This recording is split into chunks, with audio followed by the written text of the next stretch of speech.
Okay, now that I started the recording, I'm gonna start my notice.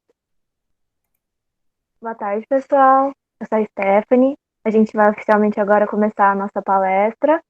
Gostaria de agradecer a presença de todos. A gente está muito feliz com o sucesso do nosso festival e a gente espera que vocês aproveitem muito todo o evento. A gente vai agradecer a nossa parceria da editora UFSCar, que doou ótimos livros que serão prêmios dos nossos concursos, e da plataforma Gather, que permitirá momentos de interação de qualidade ao longo do festival. Vocês podem saber mais sobre os nossos parceiros no nosso site. O microfone de todo mundo tem que estar desativado até que seja possível para vocês falarem. Será no final, quando a gente abrir para as questões. Então, eu vou começar dando alguns avisos importantes, que vocês podem encontrar informações importantes e materiais extras no nosso Padlet, que eu vou deixar o link aqui no nosso chat. Lá vocês vão encontrar links de materiais que vocês não podem perder, que seria do nosso concurso de vídeos do 3 minutos e meio, a exposição de projetos de divulgação científica e o concurso de fotografia. Então, não esqueçam de votar no seu vídeo preferido, 3 minutos e meio, dando like lá no YouTube, e na sua fotografia preferida, dando like lá no nosso Instagram. Então, além disso, o nosso Padlet tem a plataforma Wonder. Essa plataforma, ela vai ser um espaço onde os participantes podem interagir entre si. É super simples. Você só precisa clicar no link para poder interagir com outras pessoas que estejam no espaço também. E essa sala vai ficar aberta durante todo o período do evento, então aproveite. Então, por favor, acessem o Padlet, vai ter um monte de coisa legal, tem sugestões de canais, podcasts e também uma playlist que a gente fez para vocês aproveitarem durante o evento. Tá bem eclético, tá bem diferente. Podem até deixar seus comentários sobre como está o evento lá. Então, a palestrante desse evento, criando experiências envolventes, inspiradoras e memoráveis que são inclusivas, é a Davies. Ela é diretora de projetos e pesquisas didáticas no Science Museum, em Londres, e a Karen ela tem mais de 25 anos de experiência no desenvolvimento de novas maneiras de comunicar ideias e conceitos científicos e tecnológicos para uma grande variedade de audiências. Então, ela utiliza exibições interativas, recursos online e programação inovadora, possuindo um papel essencial nos projetos inovadores dentro do museu. E atualmente ela trabalha com as equipes de liderança, desenvolvimento e projeto do museu, buscando potencializar o aprendizado para todo o público, garantindo que as necessidades dele sejam atendidas e os programas de aprendizagem sejam devidamente integrados. So, Karen, we want to thank you so much for your participation and for sharing your experience with us today. So you may start your talk now. I'm going to stop sharing my screen so that you can start.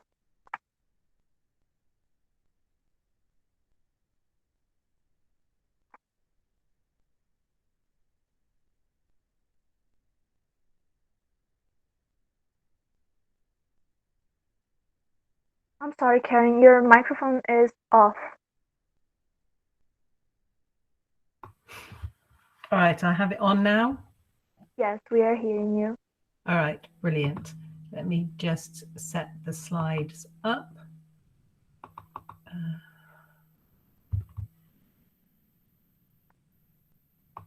Oh, sorry. Let me just, again, I think I need to.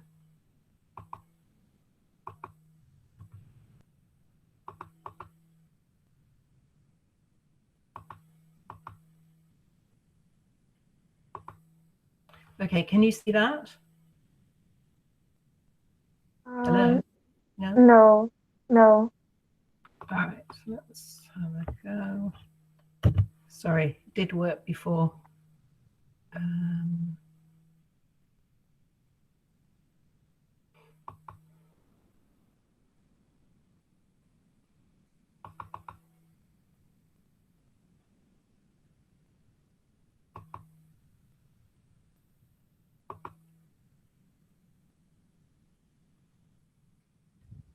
It's working now, Karen. Okay. Yeah, we're seeing your screen now. All right, lovely. Thank you. Can you see that? Yes. Oh, right. Brilliant. Lovely. Okay. Hello. Hola. Thank you for inviting me to speak to this session. I hope that the tools I share with you today inspire you to engage with all audiences, particularly those people who feel less comfortable with science. I've been lucky enough to visit your beautiful country and have worked with Brazilian museum educators in Sao Paulo and Rio. And I really appreciate the joy, the vitality and energy Brazilians bring to everything they do. So today I really welcome your participation. So do please join in so that you get the most out of this session. Okay, so here's an overview of my talk.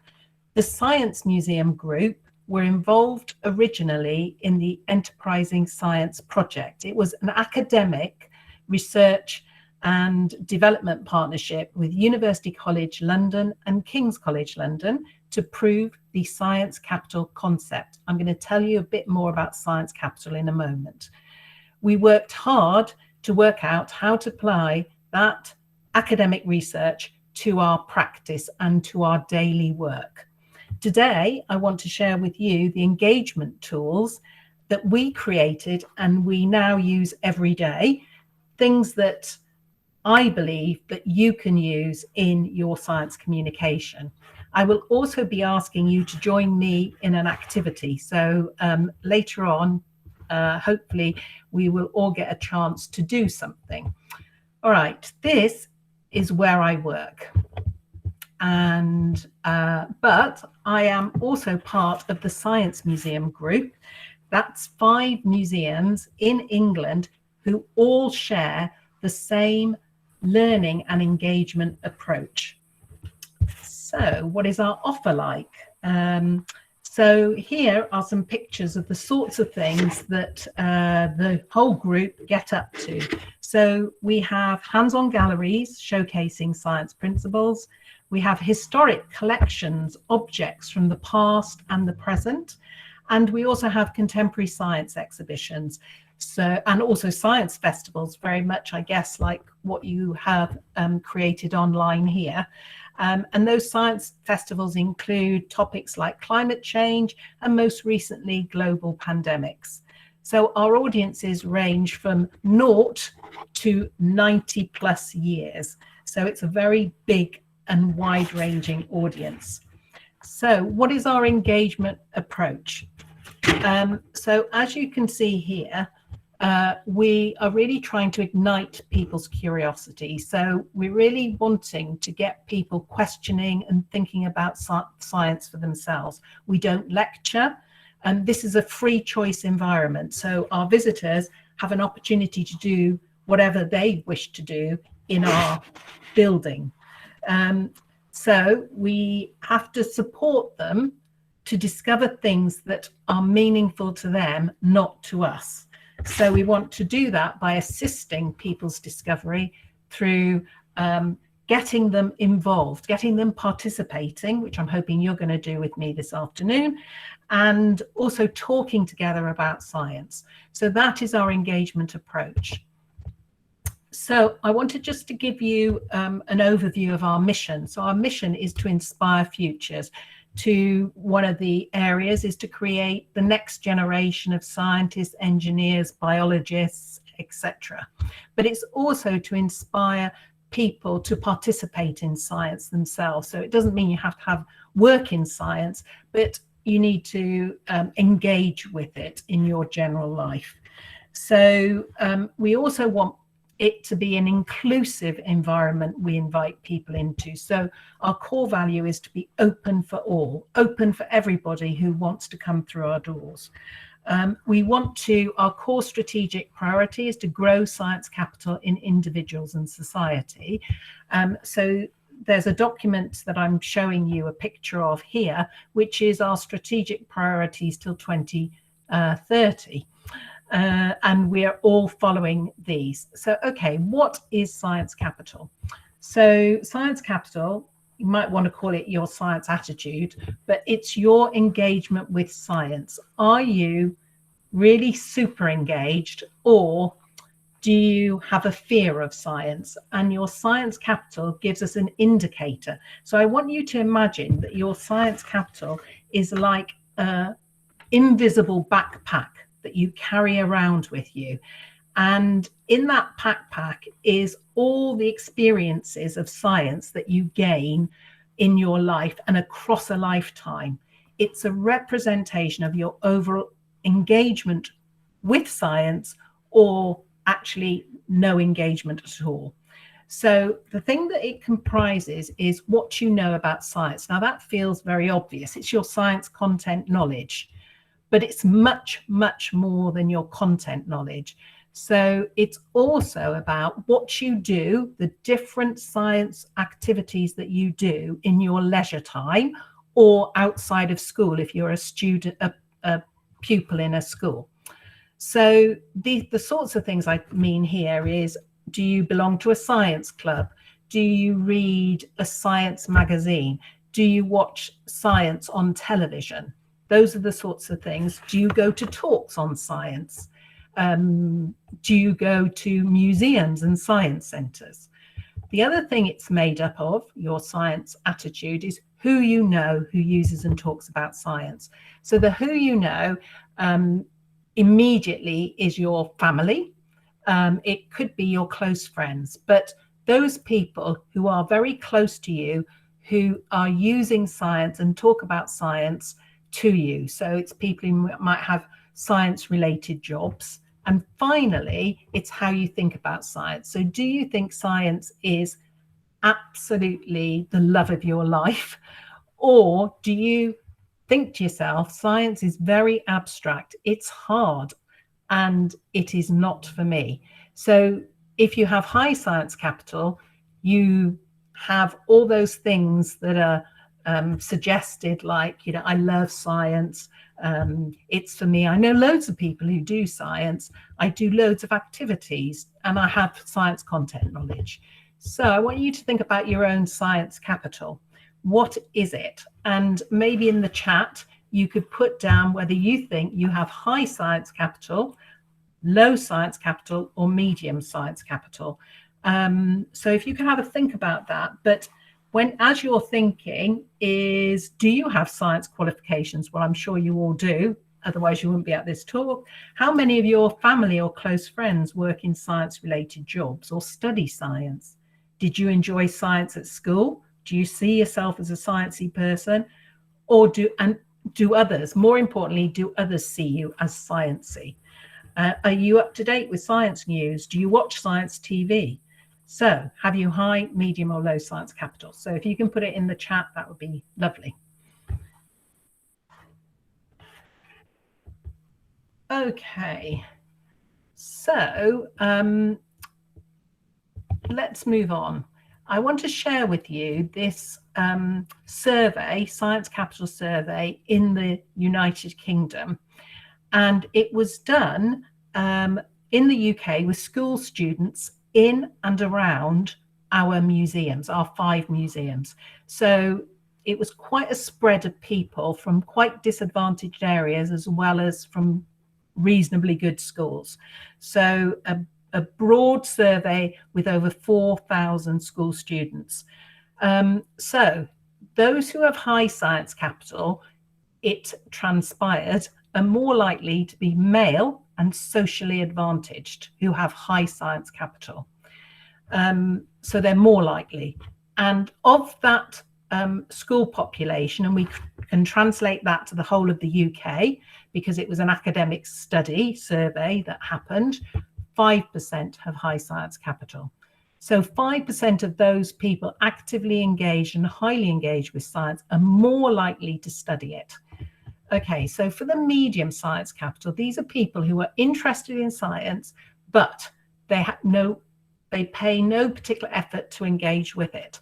So if there was a TV program about science, they might say, oh yes, I would watch that. But the thing is that when it comes to, well, maybe I'll go for a drink in the pub, or maybe I'll go and see some friends tonight, they're more likely to do that than watch the TV program about science. So medium is 68%. So That's kind of quite a high number who have medium. So then they probably wouldn't necessarily go on to study science. And then those with low science capital, the science is not for me, are more likely to be female and socially disadvantaged, and they make up 27%. So as you can see, there are quite a lot of people in society as well that don't see themselves as going on to study science or get science related jobs. And I think that there is some issues around that we ought to be addressing. Okay, so let's talk about being open for all. I said that was a core value of ours. So I'm going to take you through some definitions about equality first. So if you see this, it's an analogy really for high, medium and low science capital. So equality means giving everybody the same. So you give everybody the same resources. So those are low level stools. And if you notice, the tallest person can reach the highest shelf. The medium-sized person can get to the first shelf only. And the person at the who is the smallest, even with a small resource, isn't going to even reach the first shelf. So if you imagine that those people represent high science capital, that tall person who can reach everything, all opportunities, as you can see, it's not very fair for the person who obviously is the shortest. So if we move to equity, what equity means is fairness. It's giving people access to the same opportunities. And if you notice, the smallest person can reach that top shelf, but needs a huge amount of support, help and resource to do so. So that is equity. Science capital approach is about social justice. And if we move to the right-hand diagram, social justice is about actually removing all barriers. So those shelves come down so that they're actually at a height that everyone can reach without any resource at all, so that everyone has a choice. All right, so let's look at this learning landscape we're all involved with. We know people can bump into science in many different spaces. So how can you connect these spaces? So you learn science in school. You might learn science at home, but maybe you won't either, depending on your parents, your family. There is science in everyday life, and there's science that you can find in informal learning spaces like museums and science centres. I guess my challenge is about how can you extend the experiences that you provide so that they hit all these spaces, and I'll say more about that later. Okay. So what do museums offer and that helps to support the growing and the building of somebody's science capital?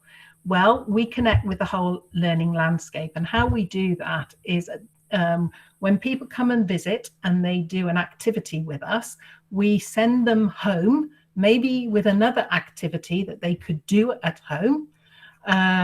We might send something back for the school teacher to do with those students, or we might send them to a website that isn't just our website, but that actually is a follow-up. So it's really important to try very hard to extend the experience.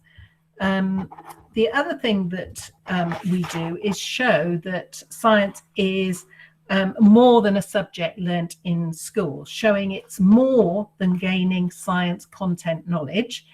It's about skills. And if you see you can build skills in a science museum, observation skills, creative problem solving, depending on the activity that you engage with. You might change your attitude, perhaps to climate change, because of something you have seen at the museum. You might be inspired to go and research something yourself. So these are things. We don't just offer content knowledge, but the other more rounded things that is so important for your science capital. Remember what I said, science capital is not just content knowledge. Okay, so I've talked a lot up to now, so it's activity time for you now. So I'm just going to introduce this activity first, and then I'll say exactly what I want you to do. Obviously, we're stuck somewhere. I'm stuck in my house at the moment as a result of COVID. So here is a resource. It's called the Great Object Hunt. And we use this to help people engage with the museum. And it's something that they can do easily in our exhibition space. And what we ask is we offer people a challenge. So I'm going to give you 2 challenges, and in a moment when you can see the challenge, I'll ask you to respond to it. So I'm going to give you 1 minute to go and find some objects that maybe are on your desk now. They might be in the room that you're sitting in, or they might be somewhere else in your home or wherever you happen to be. So be brave, go pick something. Anything you say will be relevant because this is about you, not me. So nothing that you can pick is going to be wrong. So let me share with you. So I want you to find something that makes an interesting shadow. Just an object that you have around and about, doesn't really matter. And the other thing is something that you think is both beautiful and useful. It has to be beautiful and useful. So I will give you a minute now. Go grab anything from somewhere near you, and let's share what you found.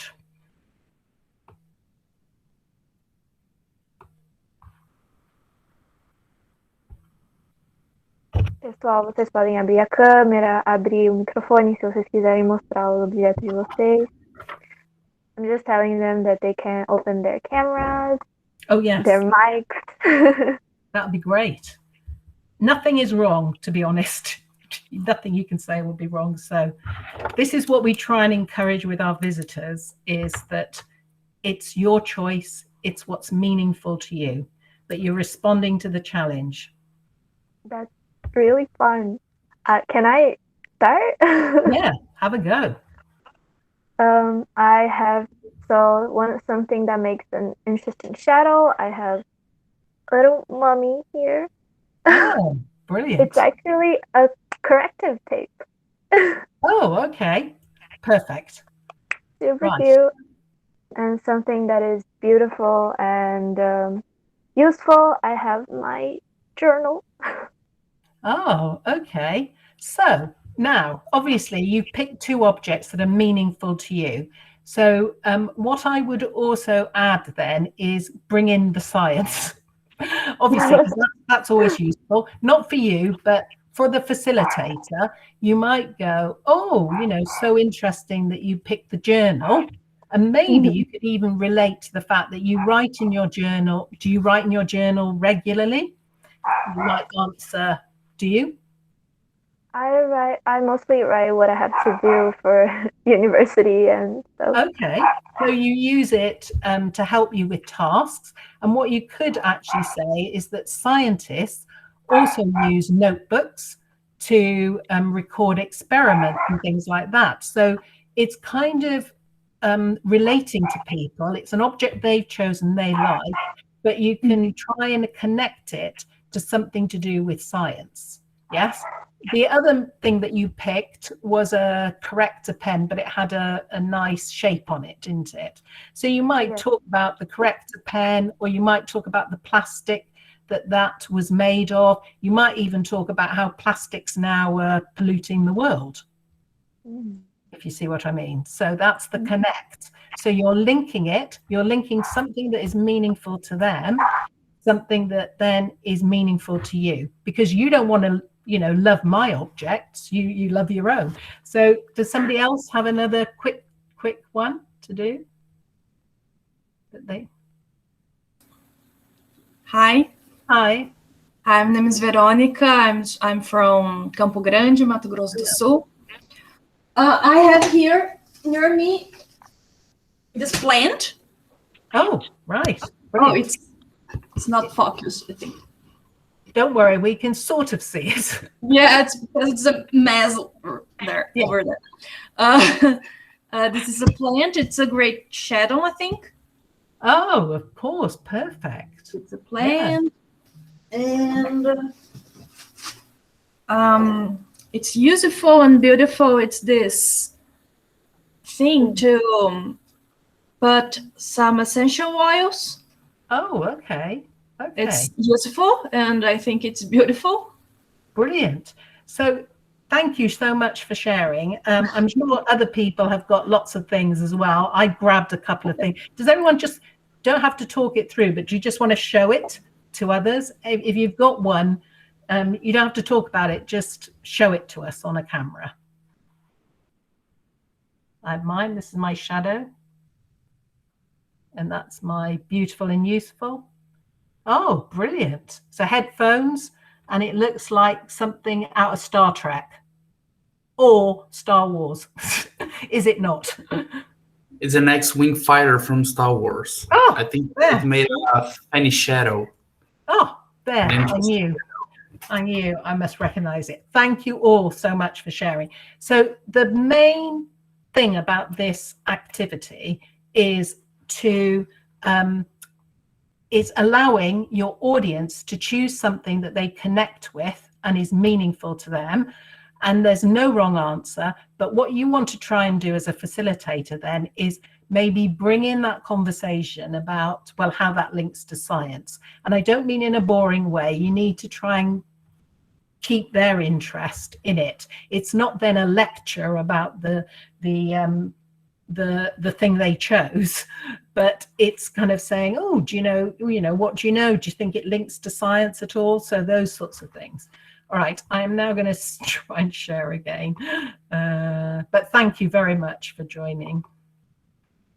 Okay, let's hope it comes up as a...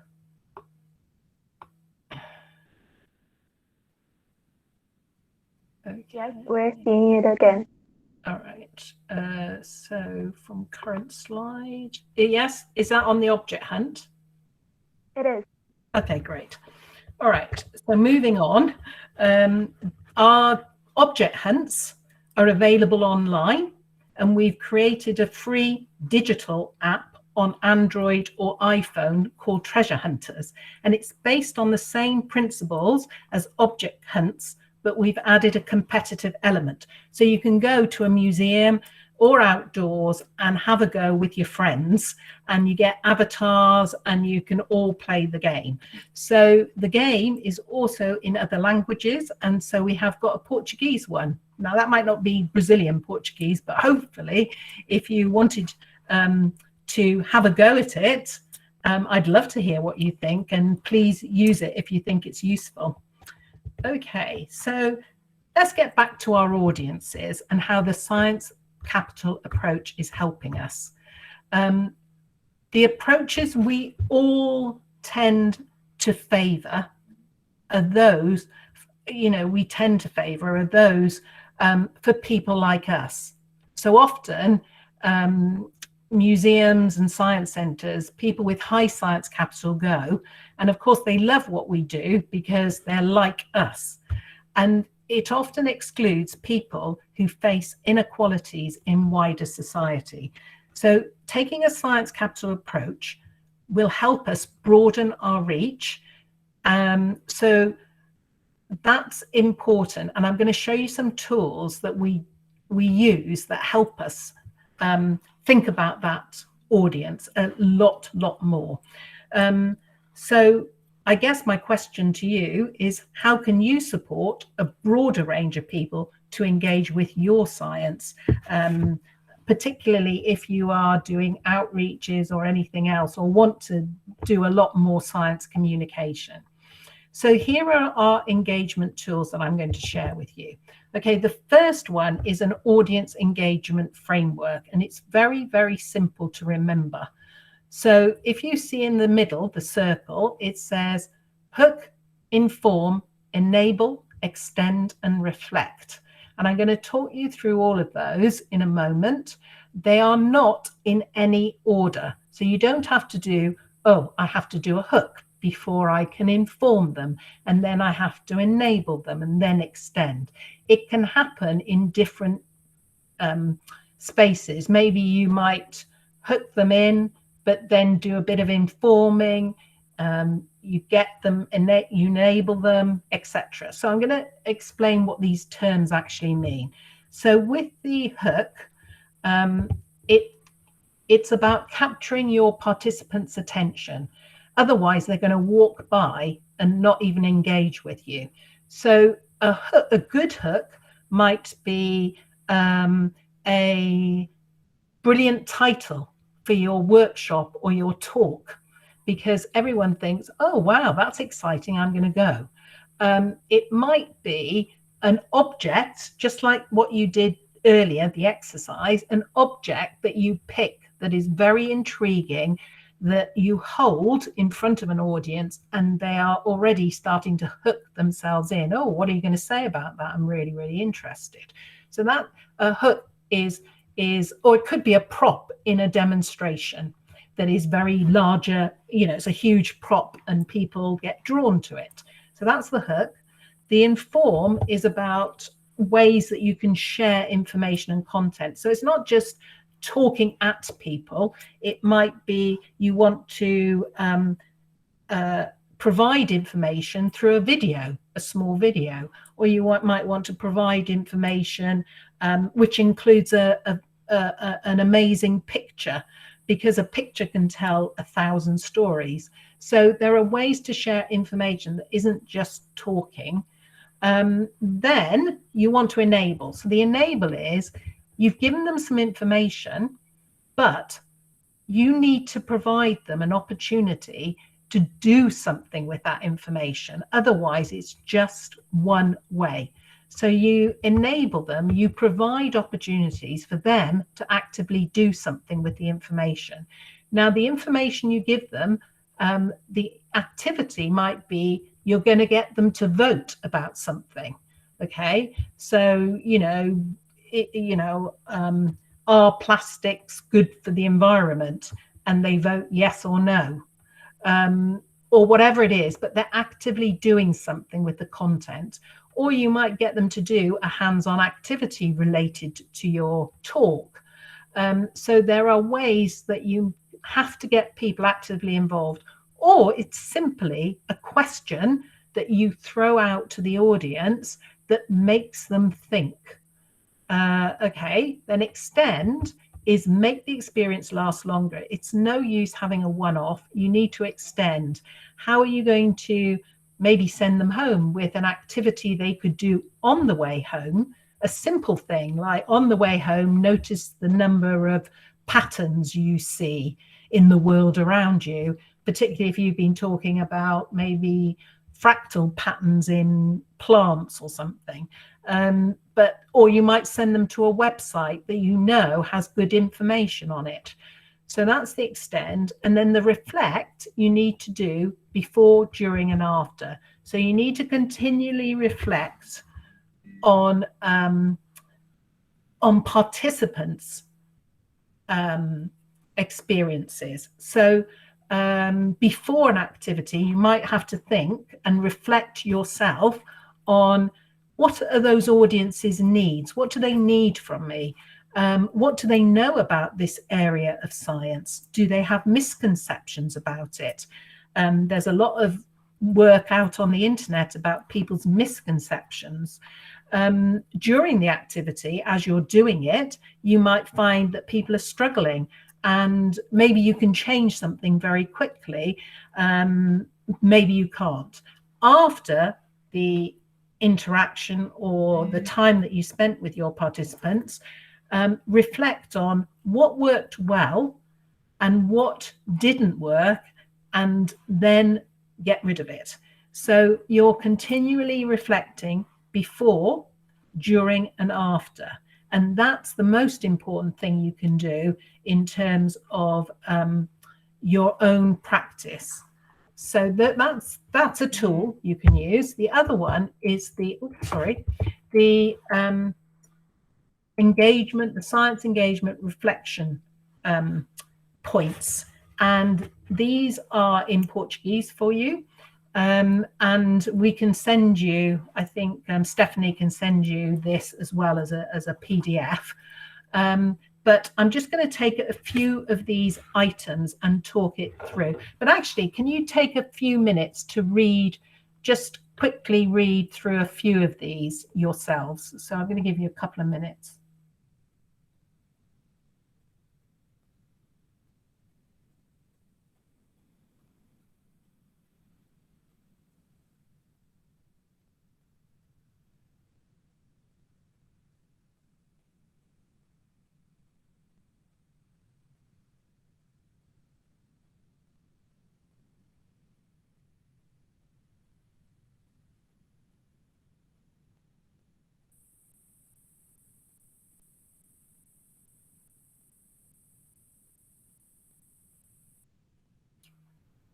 Okay, there's quite a bit to read, but I'm going to pick a few out and tell you about how we've changed our practice as a result of these reflections. They all came from the research.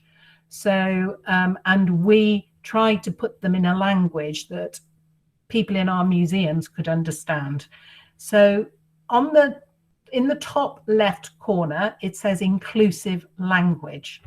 So what I mean here is we used to have an explainer show. This is a facilitator out on the floor doing the rocket show.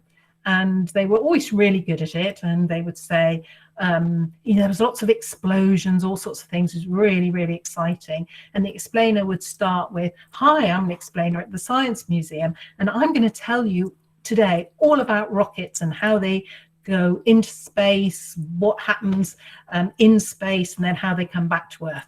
So the issue there, and it's a small issue, but it is an issue, is I am going to tell you.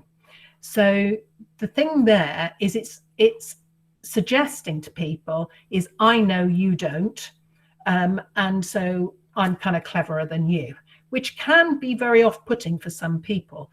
So we changed our language to say, now, hello, I'm the explainer at the Science Museum, and today we are going to learn together about rockets, how they go up into space, blah, blah, blah. So the thing there is we changed I to we, and it is more inclusive, and it means that, so we're all doing this together rather than I'm going to tell you. So it's very hard to do in practice because our default is always to go back to I. Suddenly, so the explainers were always good at starting, oh yes, and we're all going to learn together, and then later it was, well, I'm going to tell you how we get back to Earth now. So I think that's something that you just need to watch, and it does help people who have less science capital if you do it like that.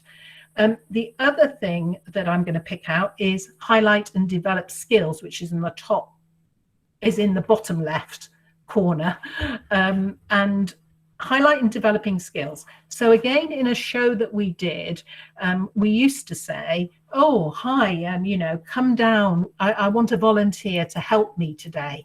Okay, so that enables a volunteer to come down, and then they do the activity and help with the activity with the explainer, and then the explainer would say at the end, oh, thank you so much, you've been a brilliant volunteer, thank you for helping me, and back you go. Everybody give them a clap. The thing with that is the volunteer doesn't really know much now except that they were brilliant at something, but they can't, maybe when they get home they can't even remember what they were brilliant at. And it would be far better to say to them, you bring your volunteer out and you carry out an activity, and let's say that activity relates to creative problem solving, and the explainer would then say to the volunteer, after the volunteer had done the activity, oh, thank you so much, you have been a brilliant problem solver, creative problem solver today. By helping me with that activity, you are the problem. You are now a problem solver. And don't know whether you know this, but engineers are creative problem solvers all the time. So actually you do have that skill, the same skill as an engineer. So then the volunteer goes away thinking, oh, well, I've got a skill, because actually most people with low science capital do not know that they have these skills actually. And so maybe they might go away thinking, oh, okay, I've got that skill, and engineers have that skill, and I enjoyed doing that, so maybe I might enjoy a job like that.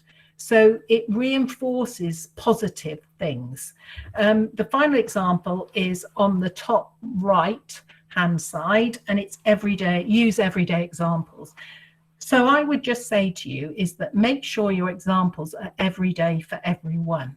So we had a workshop activity that was about special effects, and we used to talk about it in terms of the special effects in a theatre, but actually not many people, certainly not disadvantaged people, go to the theatre. So it's every day for certain types of people, but not every day for everyone. So we changed the example to special effects in the cinema, because more people go to the cinema. So what I would say is, when you pick your everyday examples, make sure it's not just for people like you, and that actually everybody would understand that everyday example. Okay. So if you put in the chat anything that, having read this quickly, anything that either reinforces something you already knew, like, oh, well, that actually makes sense because I know this already, or something that surprised you. So just put it in the chat, something that surprised you, or something that, what I call, resonates with you. It's meaningful to you.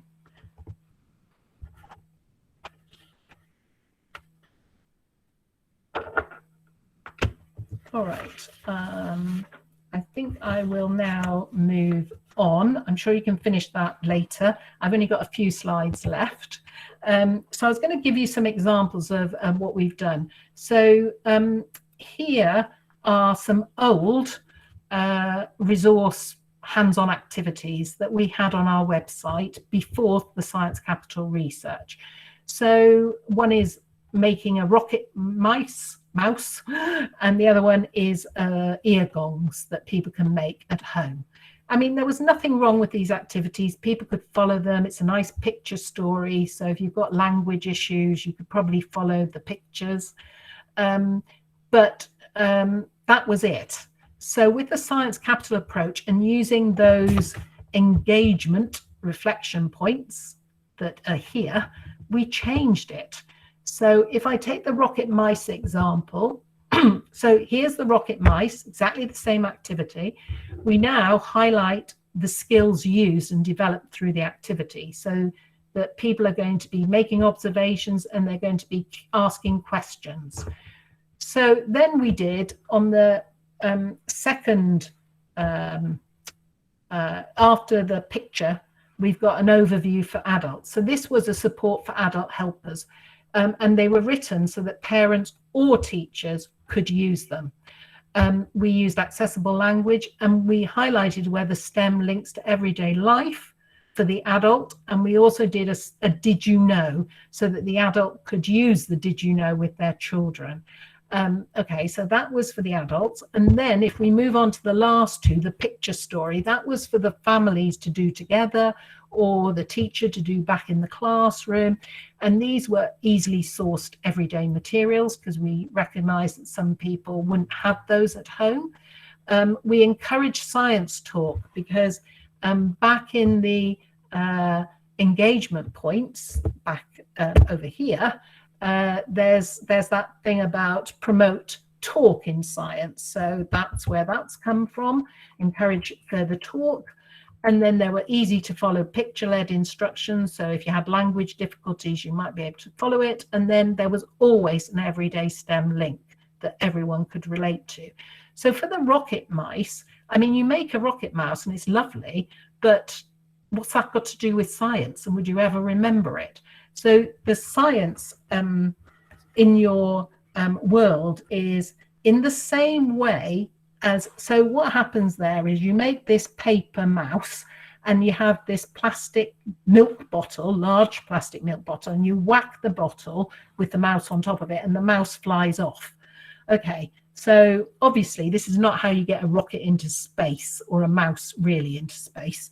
But actually the everyday example is in the same way as increasing the air pressure in the bottle sends the rocket mouse flying, you use air pressure when you squeeze shampoo from a plastic bottle or a sauce, you know, home, like a tomato ketchup over your chips or whatever it might be in your own country.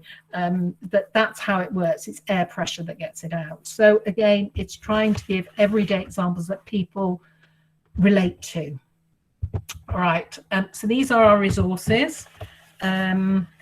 This is a nice extend, because I'm extending now to you. Do look at our free resources and let me know if you use them. You can, if you wish to. We have over 130 of them that include hands-on activities, videos, 3D objects, digital apps and games. So there's a link to our resources there. And I want to say something about involving scientists in the museum's programming, because obviously you are scientists. We're keen to put scientists in front of the visitor, and we train them to do this using the tools I'm sharing with you. The audience engagement framework, hook, inform, enable, extend, reflect, and also the science engagement, the reflection points. Our visitors love to engage with people who use science in their jobs, and they appreciate seeing people like me involved in science. So it's always great to have young scientists involved, women involved, people from different ethnic backgrounds involved in the program, which is great. I'm going to end my examples on one more. My final example is how art can help engage people in science. So before Greta Thunberg and a more universal acceptance of climate change, we opened a climate science gallery called Atmosphere. That was opened about, I can't remember now, 20 years ago, and worked with Danish artists to create the Cockroach Tour. And the tour was led by an actor playing a cockroach. And visitors donned cockroach costumes to tour through the museum and talk about the cars, the aeroplanes, the space vehicles on display, and the human desire to go faster and further and save, for instance, time for themselves. The cockroaches also learned that as a result of climate change, humans had become extinct, and cockroaches now ruled the world. This certainly made people think a lot more about having, a lot more than having a traditional talk about climate science, as they role modeled the consequences to humans of the things no one wants to give up. So I think it was just trying to, well, put yourself in somebody else's shoe, you know. So that was an example of art being used to get over science. Okay, to explore more, this is another extend for you. We have our Science Capital approach is actually on the website, and it tells you a lot more detail than I ever could in this quick talk. The Transforming Practice blog is written by practitioners, people who are working with visitors directly, and it's for practitioners as well. So these are examples, small blogs telling people about what they're trying and what is working and what isn't working. And then we have an animation about Science Capital and the informal science learning sector. So those are all available if you wish to investigate any of those further. And my very final slide to you is in terms of reflective practice. So if you reflect on the talk today, are you doing everything you can to help everyone to feel welcome, included, and confident to get involved in the activities that you do? How can you make experiences or interactions more personalized and localized so that people are choosing the things that mean something to them, just like you did in that object hunt activity? And use the engagement reflection points and the hook, inform, enable, extend, reflect tool as a guide to your practice. And with the engagement reflection points, there are 9 of them. You may not want to put all 9 of them in your first activity, but you might choose 3, like I picked out to you earlier, and decide, actually, I'm going to have a go with those and I'm going to see what the effect is. You do need to experiment, because none of us know what the answers are, and actually until you have a go, you're not going to find out. So I'm going to finish there, say thank you, obrigado, and if you have questions, then hopefully I can answer some of them. Thank you.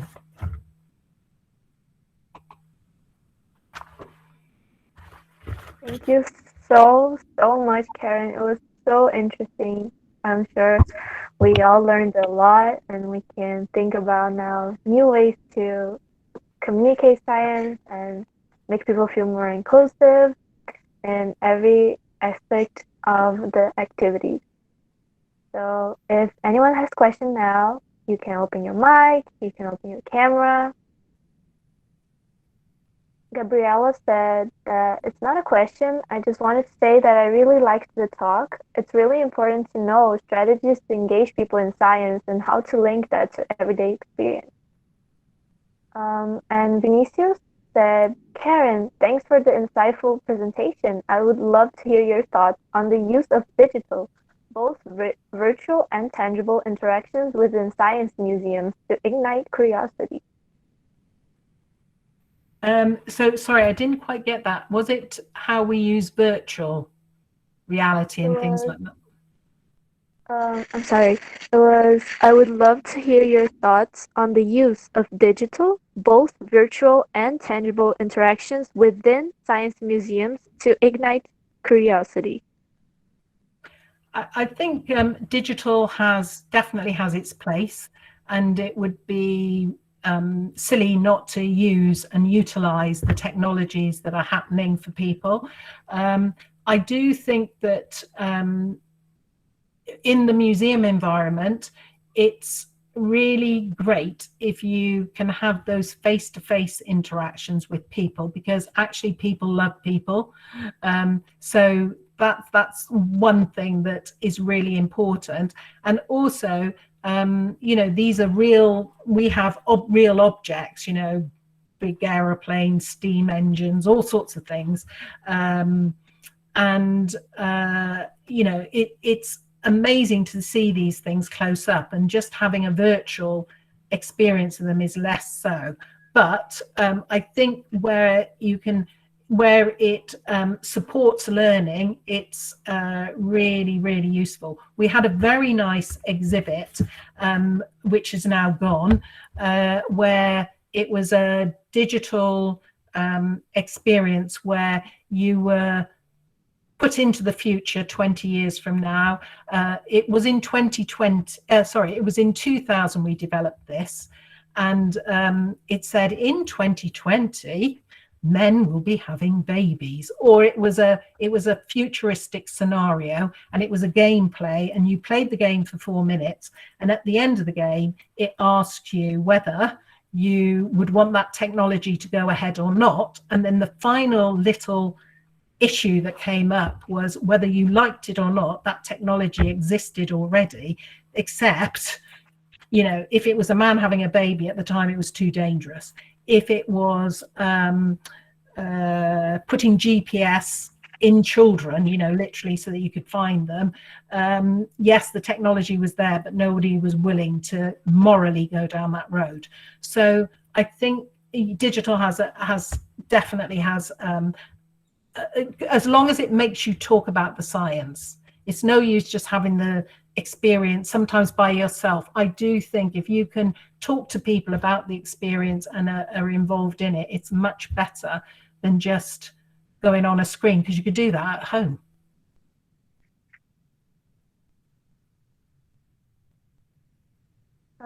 Denise said, perfect, thank you, Karen. And so many people are thanking you for the talk. It was truly amazing, really interesting. Can I ask, is most of the people got high science capital here, or did some feel they had medium? Most of the people said that they have medium. One person said that they have medium to high, probably. Okay. And about the things that you asked about being surprising or interesting about the reflection points, it says, Mariella said, I never thought about extending the experience. And Vinicius said, it surprised me to hear you talking about how subtle differences in facilitators' speeches may have a huge effect on participants. And I said, it was so interesting to know that it has a couple of ways to help the audience realize their own skills. Yeah. And you know what? In school, often if you ask a child whether they have high science capital or not, I mean, it's an odd question, but okay, let's go with the flow. If you ask them whether they have high science capital, they would often go yes. Okay, some with high, they say yes. The children with high, I mean. And then you go, well, how do you know that? And they go, my teacher tells me, my parents tell me, my friends tell me that I have high science, that I'm a geek at science. I love it. For low science capital children, they never hear that. Nobody tells them that they're any good at it. And so they don't hear it from others. So I think if we as communicators can say to children, well done, you've been a really sciencey person today, at least they've heard it from somebody other than themselves. So that's the thing you have to think about, is remembering those children or even adults who have never heard from anyone that they're any good at science, but everyone does science because you ask questions. Young children ask questions all the time, so they are science. They are being like a scientist. They're being curious. So therefore, why are you then, not giving them a choice then? Because in some ways they just go, well, I'm not feeling very welcome here, so I don't want to stay because they're not people like me here. Yeah, and I feel like when you're a kid, there's not much incentive on science and stuff, and they ask a lot of questions, but sometimes some people don't care to answer it. Like they just say like, oh, it's because it's like that. So it doesn't like incentivize the questioning of the children. Juliana said, this information is a challenge for those who work in agricultural research institutions. Like me, I'm PR. We realize that children especially come to us with many myths that are difficult to be undone in a single interaction in a visit. I suppose it's trying to find out what the main misinformation is and maybe focus on that, because you can't cover everything, can you? I don't know enough about it, but what I would say is, you can't tackle everything, but maybe choose the ones that are perhaps more important than others to start a conversation. She said, thanks for your talk. And Stare asked, do you think, she thanked you, and do you think it's possible to achieve these engagements with the audience through social media? I think it's definitely a starting point, isn't it? Because a lot of people who perhaps are more disadvantaged will use social media more than anything else. So it's certainly a starting point, isn't it? And also for those with low science capital, I mean, they are hard to reach anyway. And you do often have to go out to them. Those people are not going to walk through our doors naturally. but it's also about, it's not about changing your audience, it's about changing the environment you invite them into. Because if it's welcoming, if it feels like, oh, actually, you know, you've made me feel good, then it's a positive, you know, in your backpack, that science capital backpack, at least they're gaining stuff in it. Because remember, if they hear something that is boring, you know, like a science talk is really boring, I mean, there'll be stuff flooding out of their backpack, won't it? Because they'll be going, I'm never coming to this again. It's terrible. So you do have to be careful.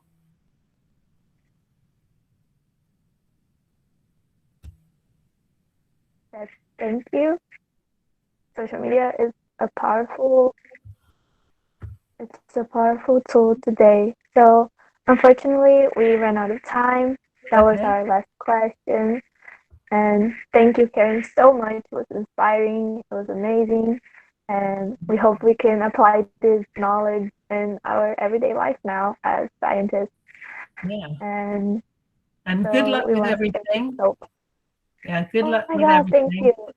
And thank you so much for sharing your objects as well. It's very entertainingly good.